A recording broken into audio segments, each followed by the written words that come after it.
Hello and a very warm welcome to episode 12 of Cultural Communication Confidence with me, Victoria Reynoldson.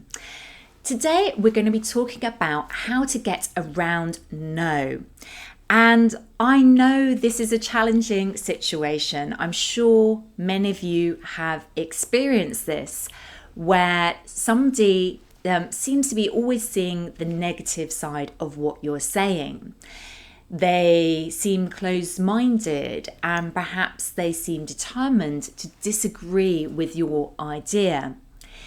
It can be very frustrating, and particularly if you try different ways to come back with counter arguments and ways to try and persuade them that your way is the right way.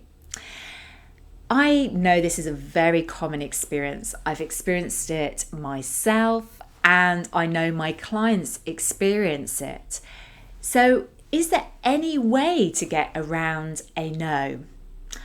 Well, I believe there is a process which I call the communication bridge, which might be helpful in these situations. Does it guarantee that the other person will say yes? Well, I can't promise that.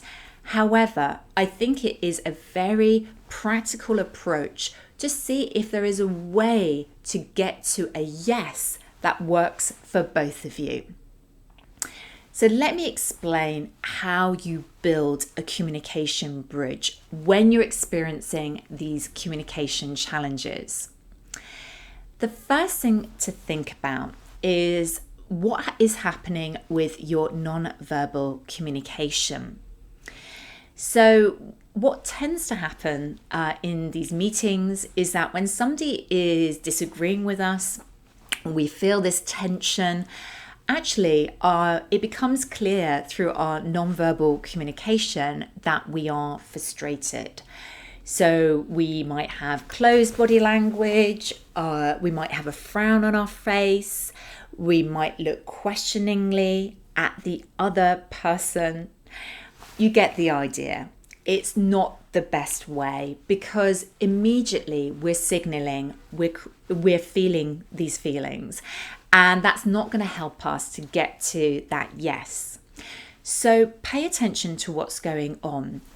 Relax your shoulders, relax your body language, open body language, look curious. So that might mean maintaining eye contact and listening and nodding to indicate that you are open to what they're saying.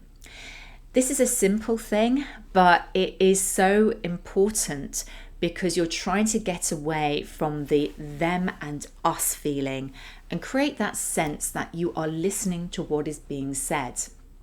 So let's start there with the non-verbal communication. The next thing to do is to explore the objections. And I particularly want you to think about how you can understand and clarify exactly what the objections are. Now, this is vital because I know that I've had this situation where somebody was disagreeing with me and I thought I understood why they were disagreeing. But actually, it turned out to be a completely different reason, which actually was a much more minor reason. So actually, you have to understand what's driving this.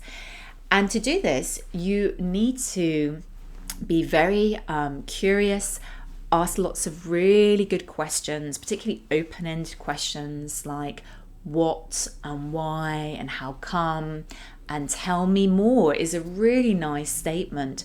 Tell me more works in lots of situations, and in this particular situation it's perfect to invite the other person to share more on their views.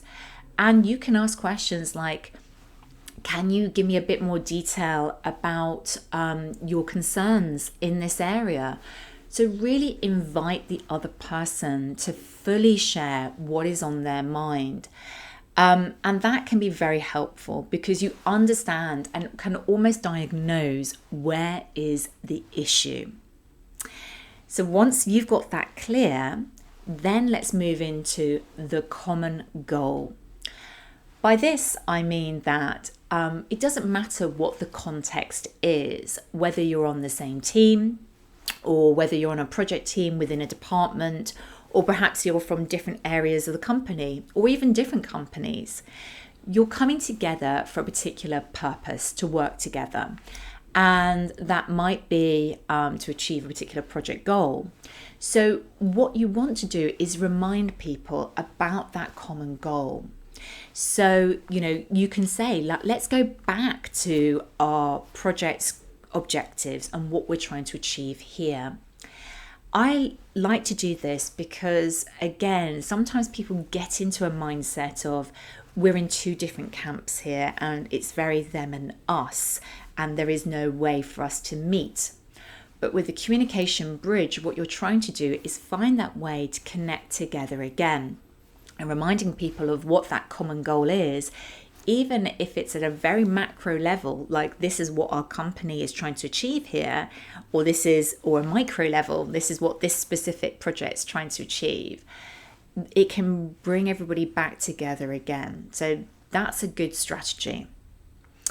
And then the final part of this is what I call the innovation mindset.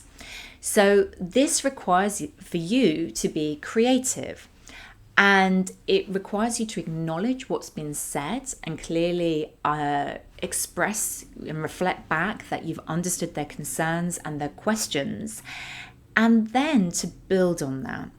So you might say something like, I can absolutely now understand the issues that you're raising here, and how about we? That word "and" in the middle of the sentence is incredibly important. We want to look like we're building on the objection, answering the objection, and finding ways forward. What you'll find is that once we start doing this, once we come at it from an innovation mindset point of view, trying to build in ideas, then that encourages other people to do the same too. So it is a really great way to do this, rather than saying, I hear you, but we can't do that. Clearly, that's going to get back to them and us. So, do make sure you pay attention to your language, what you're saying, and think about how you build on what is being raised, and how you can create a new option, a new possibility. So there you go, the final part, the innovation mindset. But actually there is one final step, which is about next steps, particularly when there has been a no and you're trying to get people to a yes. It's important to move them forward with understanding what happens next. So you may not get to full agreement in that meeting, so work out what that next step is. Do you need another meeting? Or perhaps you need to pick up with some individuals after the meeting and have some individual conversations to make sure that you are taking it forward. Work out those next steps, those strategies right at the end, because you don't want to lose the good work that you've had by starting to build the communication bridge.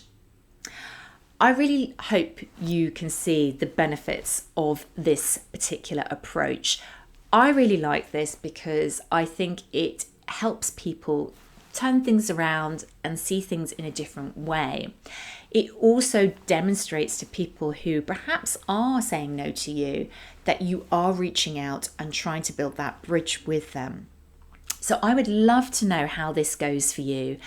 Please feel free to try out the communication bridge next time you feel this tension and that sense of somebody disagreeing with you and trying to say no to your ideas.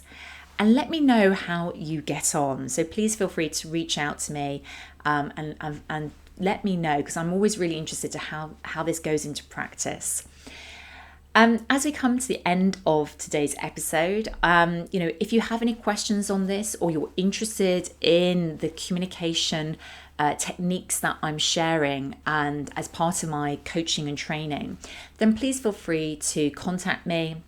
You can find me on LinkedIn or via the links in the show notes below. And In terms of this show, well, we've been going for a few episodes here. If you haven't had the chance to listen to past episodes, do go back and have a listen. And if you like what you're hearing here, please feel free to subscribe to make sure that you receive every single episode straight into your inbox and you know when it goes live. Thank you so much for joining me today on Cultural Communication Confidence. I'm Victoria Reynoldson, and I look forward to seeing you next time.